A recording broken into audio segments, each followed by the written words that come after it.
प्रतियोगी परीक्षाओं की तैयारी में ना अक्सर एक सवाल आता है कि क्या पढ़ें से ज़्यादा ज़रूरी है कैसे पढ़ें।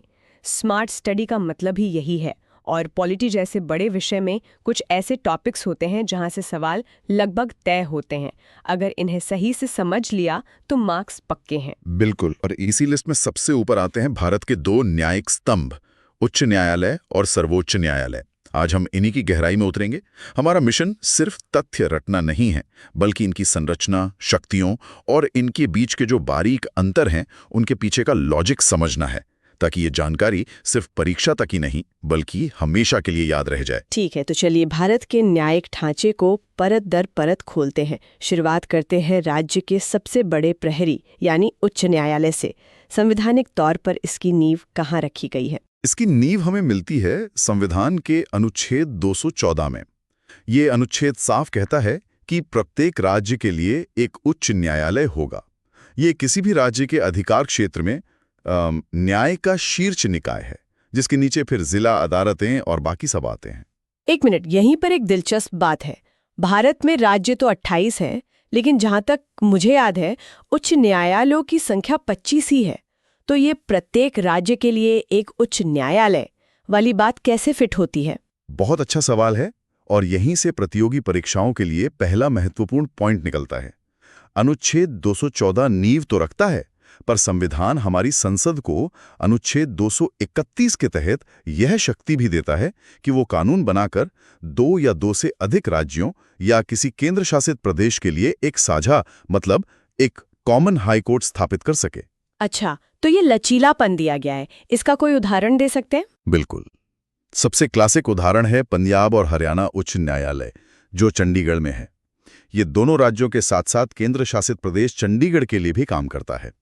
इसी तरह गुवाहाटी उच्च न्यायालय का अधिकार क्षेत्र भी असम के अलावा 3 और राज्यों तक फैला है। समझ गई। अब आते हैं उस हिस्से पर जहां से अक्सर सवाल बनते हैं, जजों की नियुक्ति। इतनी महत्वपूर्ण कुर्सी पर किसी को बिठाने की प्रक्रिया क्या है? मतलब उच्च न्यायालय में जजों को अपॉइंट कौन करता है? उच्च न्यायालय के न्यायाधीशों की नियुक्ति भारत के राष्ट्रपति द्वारा की जाती है, लेकिन ये राष्ट्रपति का अकेले का फैसला नहीं होता। ये एक कंसल्टेटिव प्रोसेस है, मतलब एक सलाह मशवरे पर आधारित प्रक्रिया है। इस प्रक्रिया में राष्ट्रपति भारत के मुख्य न्यायाधीश और संबंधित राज्य के राज्यपाल से परामर्श करते हैं। और अगर मुख्य न्यायाधीश के अलावा किसी और जज की नियुक्ति हो रही हो तो? उस स्थिति में उस उच्च न्यायालय के मुख्य न्यायाधीश से भी सलाह ली जाती है। तो कुल मिलाकर ये एक 4 स्तरीय परामर्श प्रक्रिया बन जाती है। राष्ट्रपति, भारत के मुख्य न्यायाधीश, राज्य के राज्यपाल और उस हाईकोर्ट के मुख्य न्यायाधीश। ठीक है।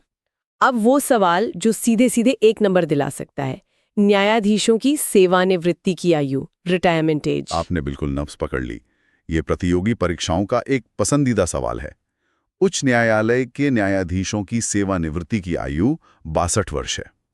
इसे अच्छी तरह याद रखना चाहिए, क्योंकि सर्वोच्च न्यायालय के न्यायाधीशों की आयु इससे अलग है, और यही तुलना अक्सर कंफ्यूज करती है। 62 साल, इसे दिमाग में बिठा लीजिए। 62 वर्ष, नोट कर लिया। अब आते हैं शक्तियों पर। उच्च न्यायालय की सबसे महत्वपूर्ण और शक्तिशाली भूमिका क्या है, खासकर एक आम नागरिक के नजरिए से? अगर एक शक्ति को चुनना हो तो वो निश्चित रूप से रिट क्षेत्राधिकार होगी, मतलब रिट जुरिस्डिक्शन, जो संविधान के अनुच्छेद 226 के तहत आती है। रिट, ये शब्द हम अक्सर सुनते हैं। क्या आप इसे सरल भाषा में समझा सकते हैं कि ये है क्या? जरूर। रिट एक तरह का लिखित न्यायिक आदेश होता है। अनुच्छेद 226 के तहत उच्च न्यायालय 5 प्रकार की रिट जारी कर सकता है, जैसे हेबियस कॉर्पस, मेंडेमस, प्रोहिबिशन, ये सब। रुकिए, ये सुनने में थोड़ा अजीब लग सकता है, लेकिन क्या ये सच है कि इस एक मामले में उच्च न्यायालय की शक्ति देश के सर्वोच्च न्यायालय से भी ज्यादा है? ये अजीब लग सकता है, लेकिन ये बिल्कुल सच है, और यही वो पॉइंट है जो अक्सर परीक्षाओं में पूछा जाता है। उच्च न्यायालय अनुच्छेद 226 के तहत न केवल मौलिक अधिकारों मतलब फंडामेंटल राइट्स के उल्लंघन पर, बल्कि किसी भी अन्य कानूनी अधिकार के उल्लंघन के लिए भी रिट जारी कर सकता है, जबकि सर्वोच्च न्यायालय अनुच्छेद 32 के तहत केवल मौलिक अधिकारों के हनन पर ही रिट जारी कर सकता है। ये तो बहुत बड़ा अंतर है। इसके पीछे संविधान निर्माताओं की क्या सोच रही होगी? सोच ये थी कि न्याय तक आम नागरिक की पहुंच आसान और व्यापक हो। हर छोटे मोटे कानूनी अधिकार के लिए दिल्ली के सर्वोच्च न्यायालय तक आना मुश्किल हो सकता है। इसलिए राज्य स्तर पर ही एक शक्तिशाली न्यायिक संस्था दी गई, जो हर तरह के कानूनी हकों की रक्षा कर सके। बेहतरीन। तो हमने देखा कि हाईकोर्ट राज्य स्तर पर अधिकारों का एक कितना शक्तिशाली रक्षक है, लेकिन जब सवाल पूरे देश पर लागू होने वाले कानून का हो या जब राज्यों के बीच की कोई विवाद खड़ा हो जाए, तब हमें एक ऐसी संस्था की जरूरत पड़ती है जिसका अधिकार क्षेत्र राष्ट्रव्यापी हो। और यही तस्वीर में आता है भारत का सर्वोच्च न्यायालय। एकदम सही। संविधान का भाग 5 जो संघ की बात करता है, उसी में अनुच्छेद 124 से सुप्रीम कोर्ट की कहानी शुरू होती है। ये अनुच्छेद ही उसकी नींव का पत्थर है। यह भारत का सर्वोच्च न्यायिक प्राधिकरण है और इसके निर्णय देश की सभी अदालतों पर बाध्यकारी होते हैं। यहाँ न्यायाधीशों की नियुक्ति प्रक्रिया उच्च न्यायालय से कैसे अलग है? क्या यहाँ भी राज्यपाल की कोई भूमिका होती है? नहीं, यहाँ प्रक्रिया काफी अलग है और पूरी तरह से न्यायपालिका के भीतर केंद्रित है। सर्वोच्च न्यायालय में भी जजों की नियुक्ति राष्ट्रपति ही करते हैं, लेकिन यहाँ परामर्श की प्रक्रिया कॉलेजियम प्रणाली पर आधारित है। कॉलेजियम सिस्टम, इसका क्या मतलब है? सरल शब्दों में कॉलेजियम सिस्टम का मतलब है कि जजों की नियुक्ति और प्रमोशन का फैसला जज खुद ही करते हैं। इस कॉलेजियम में भारत के मुख्य न्यायाधीश और सर्वोच्च न्यायालय के 4 वरिष्ठतम न्यायाधीश शामिल होते हैं। यही कॉलेजियम नामों की सिफारिश राष्ट्रपति को भेजता है।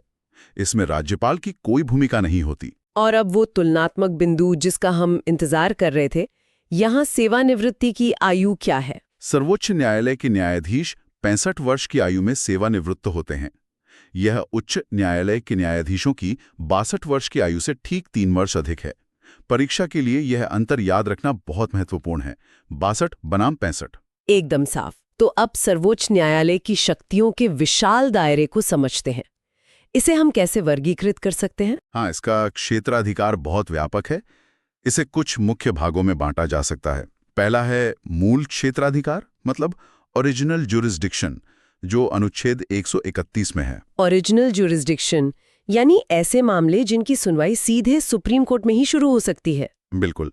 मान लीजिए केंद्र सरकार और किसी राज्य सरकार के बीच किसी अधिकार को लेकर टकराव होता है, तो वो सीधे सुप्रीम कोर्ट जाएंगे, किसी हाई कोर्ट में नहीं। ये मामले संघीय ढांचे से जुड़े होते हैं। ठीक है। दूसरा तो वही होगा, रिट क्षेत्राधिकार। हाँ, इसका रिट क्षेत्राधिकार अनुच्छेद 32 के तहत आता है।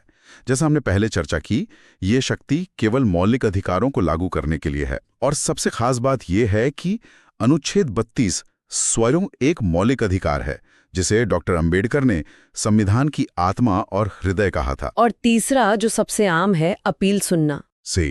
इसका अपीलीय क्षेत्राधिकार बहुत विस्तृत है।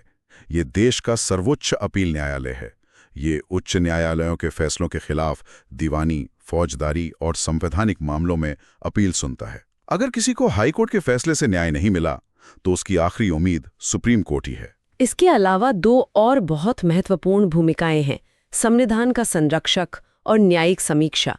ये क्या है? सर्वोच्च न्यायालय को संविधान का संरक्षक कहा जाता है। इसका काम संविधान के प्रावधानों की सही व्याख्या करना और उनकी रक्षा करना है। और इसी से जुड़ी है इसकी सबसे शक्तिशाली शक्तियों में से एक, न्यायिक समीक्षा यानी जुडिशियल रिव्यू की शक्ति। इसके तहत सर्वोच्च न्यायालय संसद या राज्य विधानसभाओं द्वारा बनाए गए किसी भी कानून की संवैधानिकता की जांच कर सकता है। वाह! तो हमने दोनों की शक्तियों और संरचना को अलग अलग समझ लिया है। अब अगर किसी को परीक्षा के लिए इन दोनों के बीच सबसे बड़े अंतर याद रखने हों, तो वो कौन से 2-3 बिंदु होंगे जिन्हें भूलना ही नहीं है? अगर सबसे महत्वपूर्ण अंतरों की बात करें, तो 2 बिंदु सबसे प्रमुख हैं। पहला, जिसकी हमने विस्तार से चर्चा की, वो है रिट क्षेत्राधिकार। उच्च न्यायालय का अनुच्छेद 226 के तहत क्षेत्राधिकार सर्वोच्च न्यायालय के अनुच्छेद 32 के तहत क्षेत्राधिकार से व्यापक है। ये याद रखना बहुत जरूरी है। और दूसरा मुख्य अंतर? दूसरा अंतर उनके निर्णयों के प्रभाव क्षेत्र से जुड़ा है। सर्वोच्च न्यायालय का फैसला, जिसे लॉ ऑफ द लैंड का दर्जा प्राप्त है, पूरे भारत में सभी अदालतों पर बाध्यकारी होता है, जबकि उच्च न्यायालय का निर्णय केवल उसके अपने क्षेत्रीय अधिकार क्षेत्र के भीतर ही बाध्यकारी होता है। एक का प्रभाव राष्ट्रव्यापी है, दूसरे का क्षेत्रीय। ये एक बहुत ही स्पष्ट सीमांकन है। तो इस पूरी चर्चा को अगर हमें एक एसएससी सीजीएल अभ्यर्थी के लिए 1 मिनट के रैपिड रिवीजन नोट में बदलना हो तो वो कैसा दिखेगा? बिल्कुल, इसे एक त्वरित सारांश के रूप में ऐसे याद रख सकते हैं। उच्च न्यायालय मतलब हाईकोर्ट, सेवानिवृत्ति आयु 62 वर्ष और मुख्य अनुच्छेद 214 और 226। ठीक है। और सर्वोच्च न्यायालय? सर्वोच्च न्यायालय मतलब सुप्रीम कोर्ट, सेवानिवृत्ति आयु 65 वर्ष और मुख्य अनुच्छेद 124 और 32। 62 बनाम 65 और अनुच्छेद 226 बनाम अनुच्छेद 32, ये दो तुलनाएं ही कई सवालों का जवाब दे सकती हैं। इसके साथ ही नियुक्ति प्रक्रिया का अंतर भी, हाई कोर्ट में राज्यपाल की सलाह और सुप्रीम कोर्ट में कोलिजियम सिस्टम। निश्चित रूप से इन प्रमुख अंतरों को समझने का मतलब है कि आप सिर्फ रट नहीं रहे बल्कि सिस्टम के लॉजिक को समझ रहे हैं। ये बिल्कुल स्पष्ट हो गया। इन प्रमुख अनुच्छेदों, शक्तियों के दायरे और आयु के अंतर को याद रखने से परीक्षा में सीधे अंक मिल सकते हैं। ये स्मार्ट तैयारी का एक बेहतरीन उदाहरण है कि कैसे इतने बड़े विषय को सरल तुलनात्मक बिंदुओं में तोड़कर आसानी से समझा जा सकता है। बिल्कुल। और जाते जाते सभी के लिए सोचने के लिए एक सवाल छोड़ते हैं। संविधान निर्माताओं ने जानबूझकर उच्च न्यायालयों को सर्वोच्च न्यायालय की तुलना में व्यापक रिट क्षेत्राधिकार क्यों दिया होगा? ये न्याय तक आम आदमी की पहुंच और हमारे संवैधानिक ढांचे में आम कानूनी अधिकारों को दिए गए महत्व के बारे में क्या गहरा संकेत देता है? इस पर सोचिए।